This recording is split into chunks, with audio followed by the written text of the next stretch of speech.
அனைவருக்கும் வணக்கம். நான் உங்கள் டிஆர் முரளிதரன். நான் ஒரு வாஸ்து ஆலோசகர். நம்ம கமெண்டில் ஒரு கேட்டிருந்தாங்க, வீட்டுக்கு வடகிழக்கில் வேப்பமரம் சார் இருக்கலாமா வேணாமல் கேட்டிருந்தாங்க. என்னால் அந்த நேரத்தில் வீடியோ போட்டு பதிலளிக்க முடியல. வீடியோ போடுறேன் படிக்கணும், அதுக்காக மன்னிச்சிங்க. இப்போ பார்த்திங்கன்னா இதுதான் காம்பவுண்டு. இந்த காம்பவுண்டு இதுதான் வீடு. இது பார்த்திங்கன்னா இந்த வீட்டில் இதுதான் வடக்கு, இது கிழக்கு, இது தெற்கு, இது மேற்கு. இது வடகிழக்கு கார்னர். பார்த்திங்கன்னா இந்த இடத்துல மரம் இருக்குது பார்த்திங்களா. இந்த இடத்துல மரம் இருப்பாங்க. இது வடகிழக்கு கார்னர். இந்த இடத்துல மரம் இருக்குது. இப்போ என்ன நமக்கு ரிசீவ் ஆகிற எனர்ஜி வடகிழக்கு பகுதி வழியாக தான் ரிசீவ் ஆகும் வீட்டுக்கு. அப்போ இந்த இடத்துலலாம் அடிப்படையில் மரம் இருக்குது அப்படின்னா அந்த வீட்டுக்கு வர எனர்ஜியை இந்த மரம் தடுத்துடும். இப்போ எந்த மாதிரி மரமாக இருந்தாலும் அந்த இடத்துல நம்ம வைக்கக்கூடாதுங்கிறது தான் நியதி. நீங்கள் படத்தில் பார்க்குற இந்த கிளைண்டோட வீட்டில் பார்த்தீங்கன்னா வடகிழக்கு பகுதியில் கட்டை கட்டி மரங்கள் அடர்த்தியாக வளர்த்துட்டாங்க.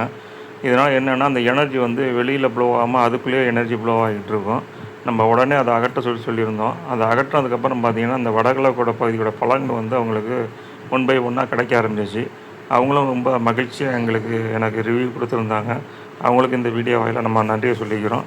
இதுபோல் உங்கள் வீட்டில் இருந்துச்சுன்னா அதை மறையை அகற்றி வடகிழக்கு பகுதி எப்போதும் சரிவாக இருக்கிற மாதிரி பண்ணிக்கிங்க. நன்றி, வாழ்த்துக்கள். அப்போ நம்ம மரம் வளர்க்கணும்னு நினச்சோம்னா இந்த தெற்கு பகுதியோ மேற்கு பகுதியிலையோ நீங்கள் மரம் வளர்ச்சிக்கலாம்.